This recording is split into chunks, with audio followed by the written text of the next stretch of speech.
All right, ladies and gentlemen, welcome back to the What Does It Take podcast. We made it to Laax with a double A in Switzerland for the Laax Open. Is the biggest snowboard competition in Europe, and we have a really special guest. He literally just finished his run, pulled his last trick, and straight into the podcast.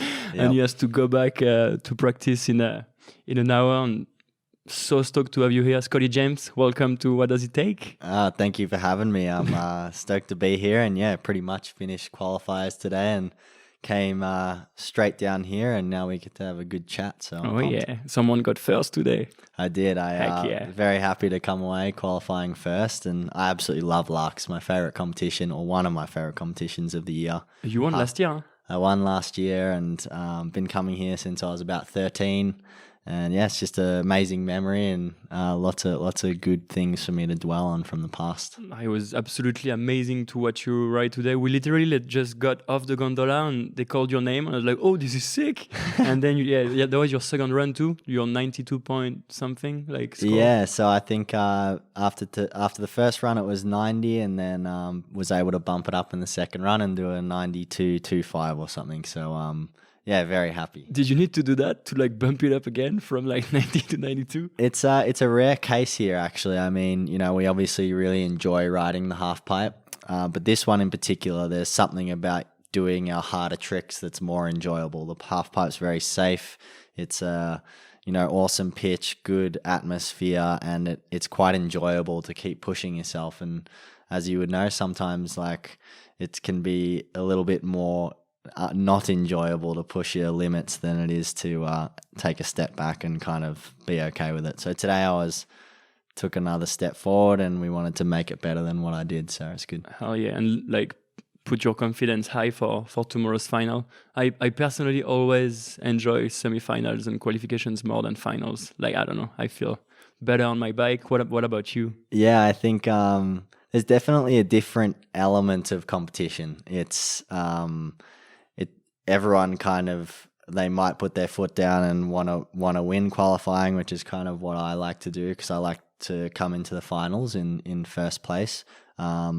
And then others just like to get through it, but the nerves are always hard, because it's the most important part to actually then go on and be successful by the end of the weekend. So there's definitely mixed emotions and different nerves between qualifying and finals. So. So to give you a little insight, Scotty was riding a super pipe today.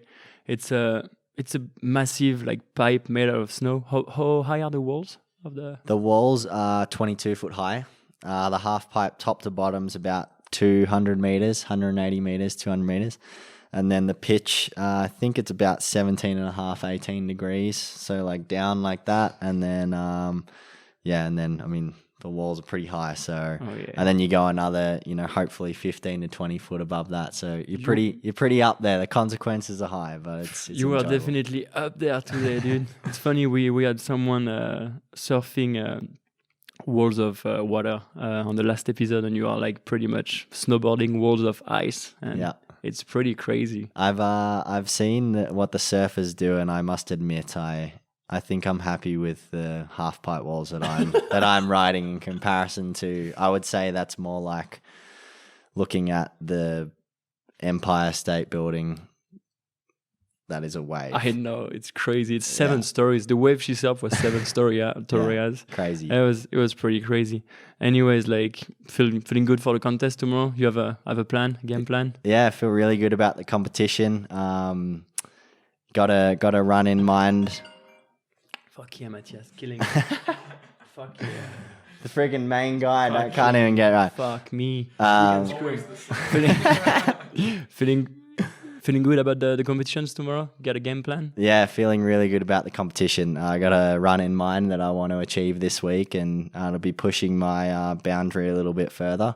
And just looking forward to getting under the lights. So this competition's under the lights, which should be pretty cool. Oh yeah, that's gonna be exciting. Can't wait to watch that. Let's just rewind a little bit. How does someone from Australia ends up on a super pipe in fucking Switzerland?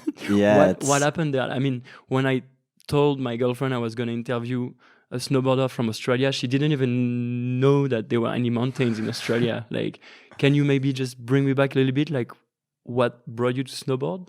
Yeah, Australians, we are very few and far between when it comes to snow sport. But my family, we've always had a big passion in snow sports. My brother was a ski racer. We always kind of grew up going up to the local resorts in Australia Monday to Sunday. Friday to Sunday. I would finish school on Friday afternoon, and then mum or my dad would drive me up to the mountain, and I would spend all weekend, come back and go to school. So we were always in the mountains, and we weren't your typical Australian family, which you'd usually find at the beach and maybe having a barbecue, cooking up a few snags, as we would say. We were actually in Canada overseas and freezing our asses off. So it was good. And now it is. I mean, it's different for me. I'm the only Australian in my field right now. And I think, I'm up against countries and nations that have, access to half pipes and slope style and all those things in their backyard. So it can be a little bit intimidating, I think, even more so as a young kid, coming up against kids that have had the opportunity like that. But, I always had an amazing supportive family that saw my vision, and they were very like-minded in what I wanted to achieve. And I just spent a lot of time away from home from a young age, and that's kind of how I got to where I am today. But I absolutely love it. Wouldn't change anything for the world. It's great. How important is your family when you ride out there? Like here at the event, or are they? Family isn't at this event, but yeah, they're very important. Fortunately, I travel full time with my brother Sean. He's a huge influence on me. He's in the room right now. Hi, Sean. Sean is in the room right now. Yes. We are actually in some kind of hotel room in Laax. I don't know. Laax. So I better say nice things about him or not. Either way. But it's great to have him on the road. It's good to have that feeling of family there at my side. And I think mum and dad, it's funny, like if I do well or I do bad, they're like the first people that I got to talk to. Want them to say well done, or give me a pat on the back and say it'll be all right. So yeah, they're definitely a huge part of my success. That's the best feeling for sure. I've read somewhere that your first snowboard was not even a snowboard. It was just like some. What is that story all about? It would be my first snowboard would be equivalent to my now skateboard if I were to go down to the store and buy one. My dad went to Canada, and he saw how much of a passion I had for snowboarding, and I had a tendency to ski away from my ski instructors, which is what my mum told me. So I was never very obedient when it came to ski school. So they thought, let's get him a snowboard. That'll put him on his ass for a little bit, and he might listen to his instructors. I believe that worked for a while until I figured out snowboarding. And by yourself? Yes. Well, no, actually, my dad helped me out, and I was going to say it's probably thankful for him because he brought my first snowboard home from Canada. It was actually a doorstop at a snowboard store. He offered them 10 Canadian dollars and walked out with my first snowboard. So I still have it to date. So it's cool. That's a pretty good deal for a snowboard. It is, yeah. It's a bargain. I wish I could still pay $10 for a snowboard nowadays. Right? Yeah, that'd be amazing. Yeah, and then everything like went up really quickly. You won your first competition when you were like, you entered your first pro competition when you were like 13 years old. Yeah, after I kind of really started to take snowboarding more seriously, I spent some time in Canada, and I was exposed to the younger kids that had been growing up doing it, and I seemed to be quite competitive with them.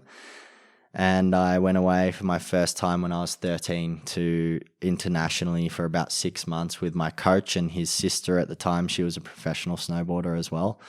And I just basically followed along, and we came here to Laax for one of the events, and I was able to win that one. And then I won the junior US Open. So I won a lot of the young junior events, and that was kind of the beginning of my journey. Yeah, winning feels good, huh? It does. Winning feels amazing. Yeah, like for me, I started to play soccer when I was a kid, and I was shit at it. And BMX was the first thing I was good at, and like winning was like that feeling that I wanted to get over and over. Is it the same for you? That feeling of winning is important, or?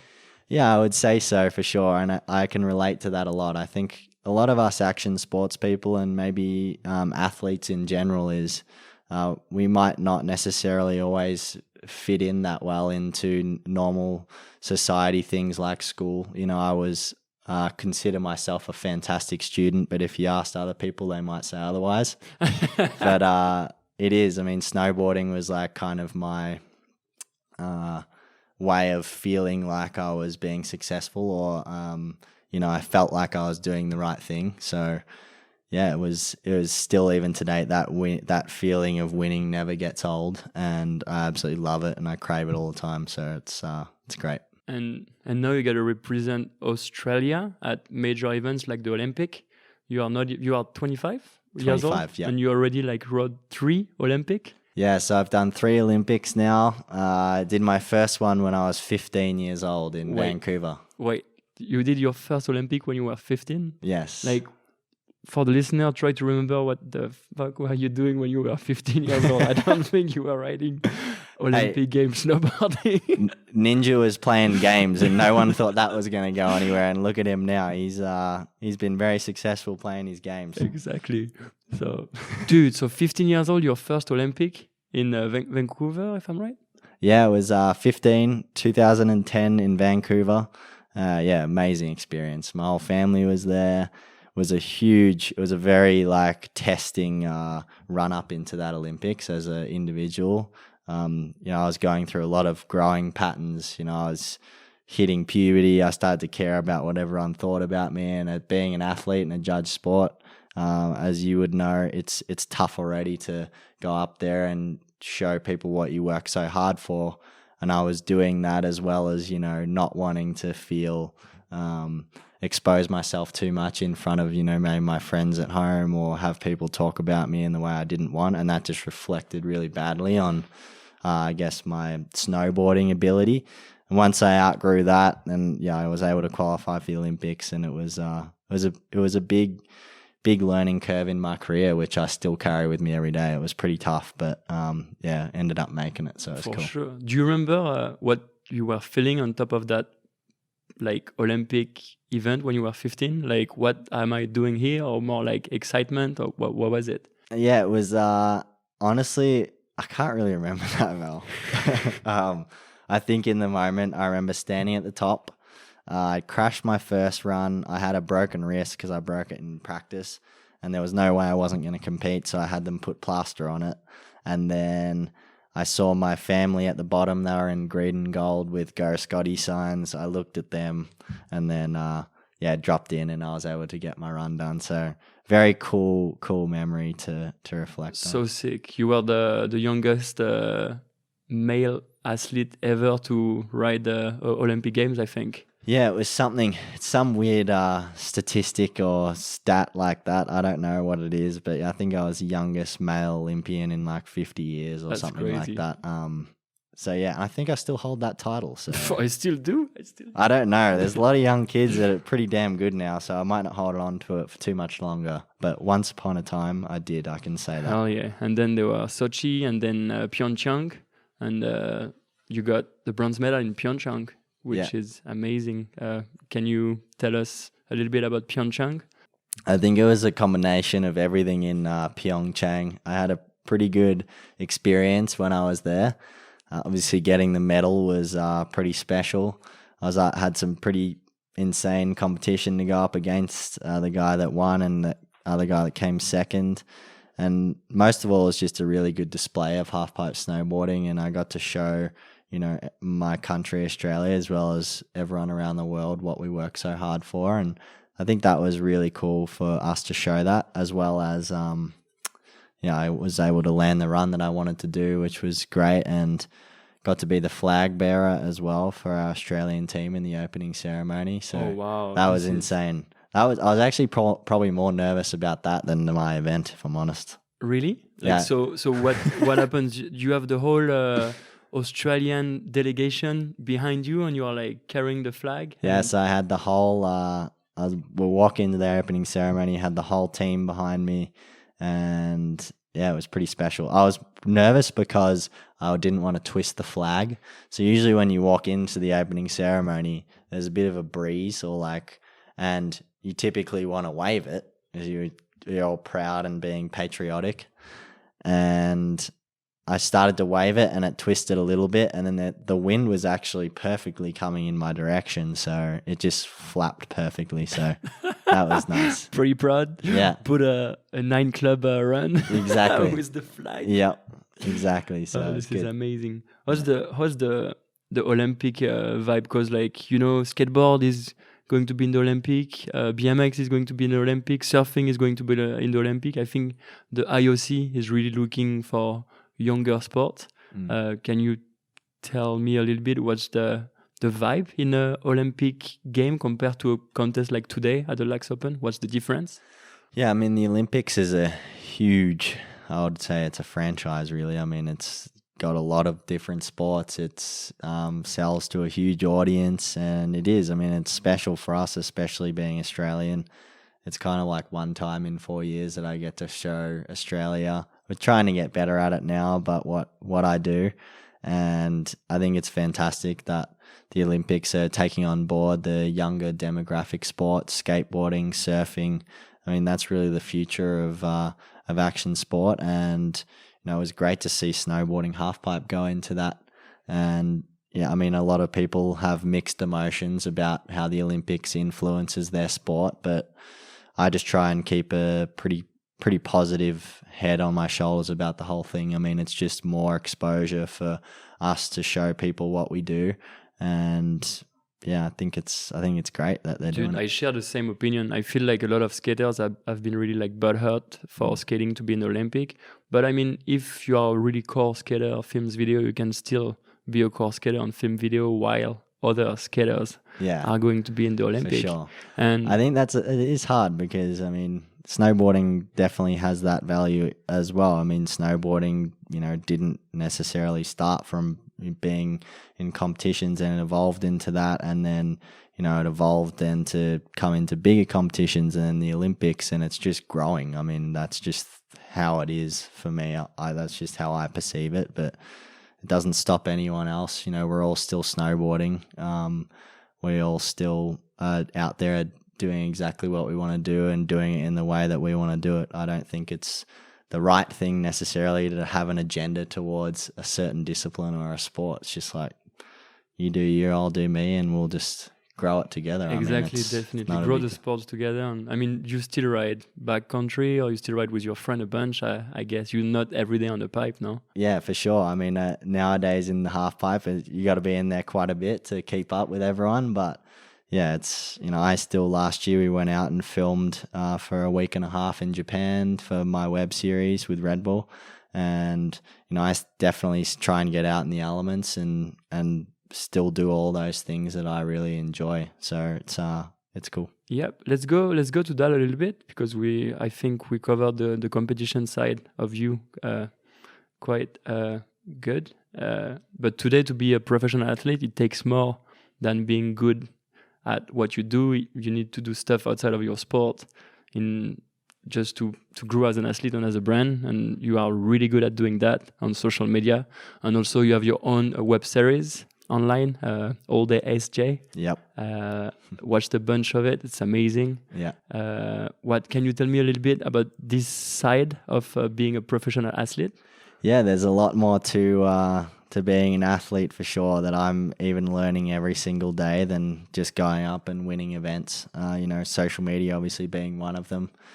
Sharing with people my experiences and what I'm doing every day, and what I do to prepare for competitions, when I'm getting time to myself, what I like to do for hobbies, and just showing the world those things. And sometimes even for me, when I follow someone that I admire, you start to lose that personality, or that they're a normal person. You just see this amazing, tennis players, for example, but I love seeing Novak Djokovic or Roger Federer. They're just normal people that they've found found a really good balance between their athletic life and their life away from sport. And I've been able to do a pretty good job of that now, I think, and that's been reflecting pretty well on my results. But we filmed the full web series last year, 7 episodes. It's called All Day SJ, and it was really fun. I worked with my 2 brothers on this, Sean and Tim. Tim is Quinton Peck, QP Sports Management. He's mediocre, to say the... He's very mediocre. Yeah, very mediocre. Sorry, Quinton, if you're watching. But he's trying. And and then my other brother Sean helped write and direct and put it all together. So it was really cool to work with everyone and Red Bull as well to put this kind of dream we had and bring it to life. And I think it was received really well. Oh, yeah. It's a really good combination of, my life as an athlete, what I'm doing to prepare, coming to the competitions, and then also a good spin with the comedic value, which Quinton Peck and everyone at the office brings. So it's quite cool. And I think it's very relatable for a lot of athletes. Definitely. We've had management, we've had bad management, and we've had good management. And, this show kind of embodies that and shows everyone kind of what athletes go through, I guess. Have you ever had a bad gig, like a sponsor made you do, or like an agent made you do? I had quite a lot, dude. I would say Ozballs wasn't the best. If you watch, Ozballs was not the best. Yeah, if you watch episode 1, I had to do an underwear campaign for Ozballs. That was pretty embarrassing. You would know, as me being a snow athlete, you just about only see my hands, my head, and that's about as much as I ever show. So I had to pretty much strip off completely. Oh, yeah. It's crazy how social media breaks the boundaries between kids and pro athlete. When I grew up, I had I think I still had VHS. I'm over 30. I still had VHS of my favorite professional riders, and I was looking at them like they were gods. And I feel like nowadays kids, they can send you a DM if they want. They have like that, direct access to it. Or I could send a DM to Beyonce tomorrow if I wanted to. Yeah, she will not see it, but at least I would send a DM. I wish you the best. I hope she replies. I wish you the best. What do you think about that closure of relation between kids and pros? It's absolutely amazing. I mean, I have the exact same kind of past as you were saying. I remember so vividly. I was at school in grade 2 and we were doing send a message to your heroes, and I don't know whether my teachers got the right email or not. I think they were just saying that because my guy was Tony Hawk. And I sent him an email, and I actually got to catch up with him when we were filming for All Day SJ, and he said that it went to his spam, so he said, sorry, I didn't reply. The good old spam. Classic. The good old spam. But now, you can, kids, or how I looked up to people like Tony Hawk, you can literally go on your phone or on your iPad or whatever you've got and reach out. And I see kids' messages and I try and respond as much as I can. And it's bridged the gap now between what seems so distant to literally at a touch of a button to talk. So it's very special, and it's cool. Definitely. I saw some kids at an event the other day, and it was like, dude, you liked one of my comments 6 months ago that made my year. And I was like, dude. And so now I try to like everyone's. It takes 5 minutes of my day, and I like everyone's comments, and it's just it's gonna make their day so much better. And it takes 5 minutes of your time, and makes you feel kind of good about yourself, Yeah, it is. It's really cool, and I've had things like that happen to me where you just respond, or you like some comment, or you reply to a story, whatever it might be, and it's really cool to see the feedback and how excited they get. And sometimes it's easy to lose perspective of how much you are actually influencing people to maybe snowboard, or they see you do something else in your life that they want to maybe aspire to do. And I have to be very aware of that, because sometimes you can just be like, oh, no one really cares what I'm doing anyway, which is classic, but classic thing for athletes, I think, sometimes to say, but we are really actually, positively influencing people to go for what they want, especially us in action sports. Especially in sports, it just make kids do stuff, and when you like or reply to a comment, you might have changed that kid's life or like whole perspective on snowboarding or whatever. Yeah, and it's cool. Do you think there are some kids that want to ride snowboard in Australia now? Or I sure hope so. what about that super pipe in Australia? Yeah, we're still working on the super pipe in Australia. It's a mission and a goal of mine to get a super pipe in Australia. It's an absolute dream. That would be a dream come true. I think for me, ever since I was 13 or even younger than that, I've been away from home. I was separated from school and my friends and stuff, and I'm very grateful for everything and my journeys that I've had, but there's definitely an element that, I still now miss home. There's parts of it that I miss, and that's just really been because I haven't been able to train at home. And a bigger part of my success, or when I go up and ride, and my purpose now is that I want to bring a half pipe to Australia, and I want to expose the Australians, educate people on what I do and what their kids can potentially do. So there's more to, just winning. It's like I'm winning because I want to do that. So that's like a big thing for me, and we're more than capable of doing it. We've done the research. We've got all the things in place to make it happen. We just got to find a place or a mountain that wants to commit to making it happen and make my dreams reality, as well as a lot of young Australian kids that are very talented and can go a long way in snowboarding. So the level is gonna go so high, and probably in 10 years there's gonna be a new Scotty James out of Australia, and that's gonna serve the country. I feel like you give a lot to Australia, and like representing Australia a lot, but Australia give it back to you too, being the flag bearer, and you were like Australian Male Athlete of the Year in 2019 too. Is Australia like something really important for you that makes you proud? Or? I think, yeah, for sure. I'm proud of where I come from, definitely. I love everywhere I go. I love being here in Switzerland. Switzerland's always great to me. The people here are awesome. I love being in America. I love going to Japan and China and traveling the world. Probably more sentimental to me that I think I might just want to show people in Australia, by no fault of their own, they're just not very educated on what I do, and also what a lot of the other winter athletes do in general. It doesn't have to be about half pipe at all. It's more, we leave our families in October and we don't come home until April the following year because we're going away and we're working hard and we're dedicating ourselves to our sport that not necessarily every Australian can do, because it is, it's a big commitment, and I understand, I respect that. I think it's just showing people what we do. That's like my biggest thing with Australia, for sure.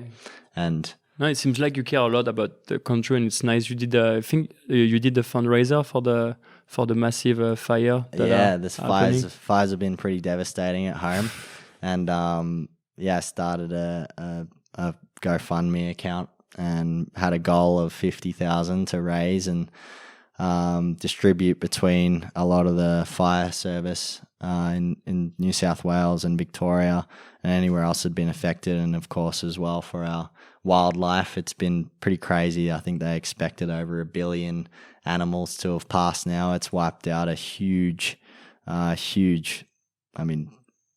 range of our cherished kind of forests. So it's been quite devastating, but sitting here in Switzerland, it's tough to know how to give back, and I started that, and it's been amazing. We're up to, I think, 34,000, which is insane. 34,000? Yeah, and I set the goal till the end of the season because I'm going to donate a percentage of my prize money winnings for the rest of the season, and we're already kind of halfway there, so I think we're going to have to raise up the money because I'm definitely going to donate some more. This is amazing. We're going to definitely put the link of that GoFundMe in the show notes of that podcast, so if you want to donate to Australia, and I don't know, just even a little bit helps. I don't know, even $10. 100%. Helps. Yeah, it's been amazing to see the awesome support from around the world, and everyone's jumped on board, and $5, $10, it doesn't matter. It's been awesome to see people have an impact on all those families that have been affected. Exactly. So just go make a difference and donate. The link to the donation is in the show notes. Jumping to something a bit different.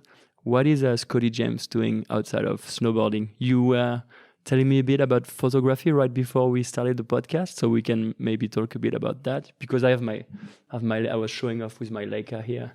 And you were like, oh, what is that? And people usually don't know what is that. And you were like, what is a Leica? I'm a massive, I love film photography. My brother, not my brother. My dad was a sign writer and graphic designer. And my brother Sean is a videographer. So it's kind of in my genes to at least appreciate cameras and art and creative things to a degree. And I just fell in love with film photography. I think more just because there's more to a photo sometimes, I feel like, than just whipping your phone out and snapping it, and it's just like it's there.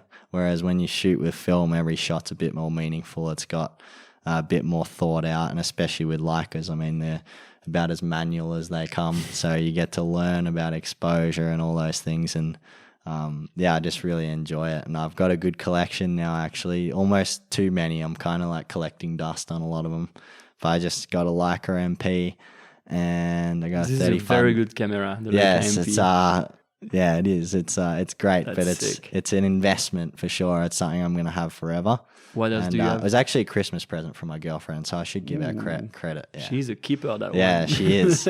She got me my dream camera, and I got a Hasselblad 2000 FCW, bunch of different Canons.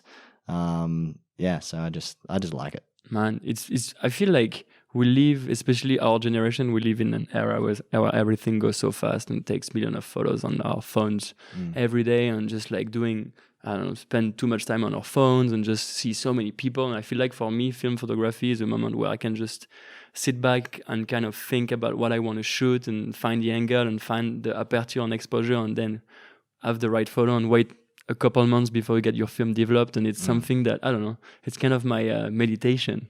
Yeah, it is. It's nowadays in our generation, like you said, it's about instant gratification. It's about taking a photo and Post it.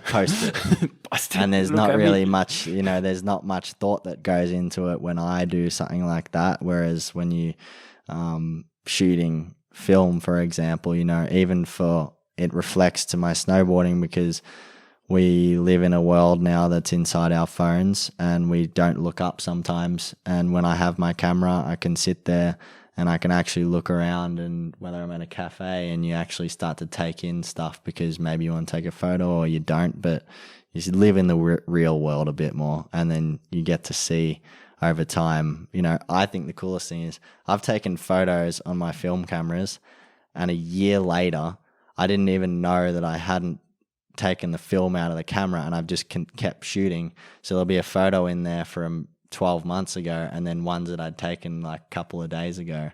Whoa. And it's like, I remember that memory, but you don't. I don't know, it's really cool. I like film. No, definitely. Just how excited do you get when you get your film back? Yeah, it's like, for me it's Christmas, you get the file, and then like it's so crazy. Film photography is awesome. And cool. Does it make you a better snowboarder, you think, to have like hobbies outside of snowboarding? I think for sure. 100%. I like surfing. Not a great skateboarder. I try though. And I like doing a lot of just stuff at home with my friends, just simple things, catching up with everyone. But you definitely can't lose touch with normality and things that, I like to do every day, because sometimes with the traveling and the success and the things that come along with it, it can start to become a little bit of a blur, and you lose perspective of what actually matters. So overwhelming, huh? Sometimes. Yes, exactly right. And it's good. That's why it's super important to have, I think, a solid group of people like your brother and your filmer that are here to like, for you. I remember when I was like, I don't know, like 20 and started to win contests, you kind of maybe I had like a bigger head than I had a big head, because I was like, I'm in the shit, I'm 20, I'm winning contests, I've still a big head. It's massive. It's massive head. And And I feel like it really helps to have like people to calm you down sometimes. It to be does, like, for sure. "Dude." You know, I got my brothers. I'm the youngest of 4. Ooh, only So brothers? if I start to show the slightest little bit of ego, it is squashed straight away. Crack. Keep me grounded. So no, it's good. It's brother only, or you have sisters? I've got 2 elder brothers and an elder sister. Nice. Yeah, we're all 2 years apart. All snowboarding or skiing? No, my brother Tim is a skier, unfortunately, but that's his choice, isn't it? We just talked about letting everyone do what they want to do, and Tim, you can do what you want to do. I won't hold it against you, but no, we all like skiing and snowboarding. It's fun. It's a cool element of snowboarding where it's my job and my profession, and I love it. But then there's also the ability to still go out early mornings with my dad and my mom and go and just enjoy the mountains and have a smile and a laugh. So, you know, it's quite unique to be able to do that as a profession and do it with your family. It's cool. For sure.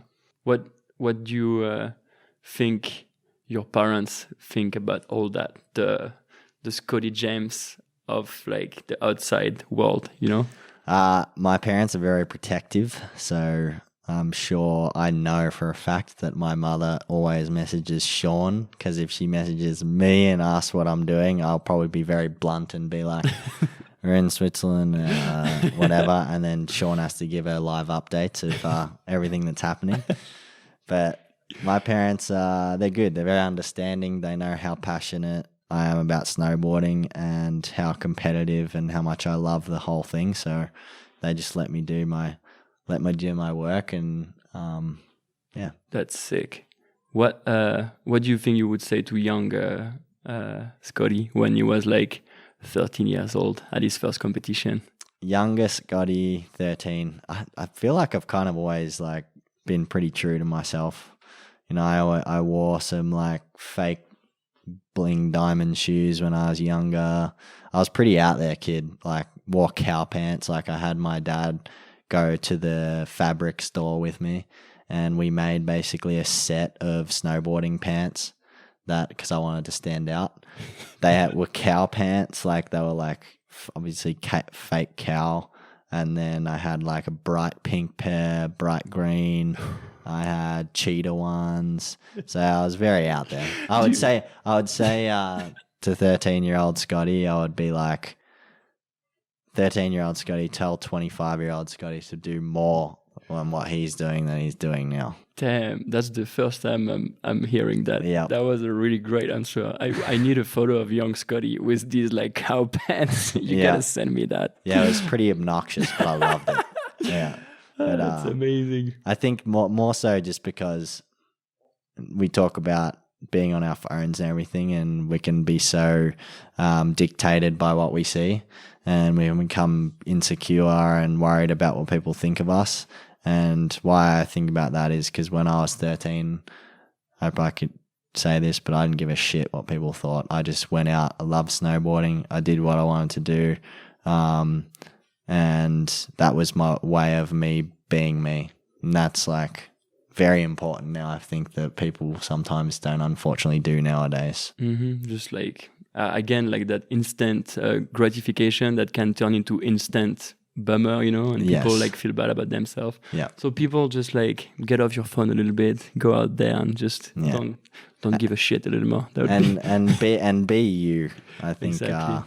if we're all the same, it's a bloody boring world. So Definitely. do something for yourself. That would be the advice to give to a kid that wants to stand out or like that wants to become a professional rider. 100%. You gotta. We express ourselves by our style, how we go about it, and of course, just do you, but be nice, grateful, and don't take things for granted. Hell yeah, this is great, dude. Few more minutes because we gotta get you on that gondola for like that tomorrow's practice. What's the most important competition of the year for you? I know X Games are coming. Is X Games a big deal for you? Or Yeah, I would say X Games is definitely a big one for us. Laax Open's huge, US Open, Dew Tour. I mean, there's a lot of pretty big events. And for me, I just do really well when I approach everyone with the same mentality. I get to go up and do what I love to do and compete. So yeah, but X Games definitely is up there. Sick. I'm gonna make sure I'm checking that out. Do you Sounds good. already know the mood you're gonna be in tomorrow at the competition? I know, like, I exactly know how I'm gonna feel before a final, and I'm trying to kind of project myself so I'm not surprised when I'm out there. What's your technique to deal with stress? Technique to deal with stress. Honestly, I try and separate myself a lot from what I'm doing tomorrow. Like I had a great day today and I can reflect on that, and then, I wake up tomorrow and it's a whole new day. It's about living right now in this moment, and that's very important because we can't control what happens tomorrow. And I think that is key to then obviously being able to control tomorrow, because you're not living in the future.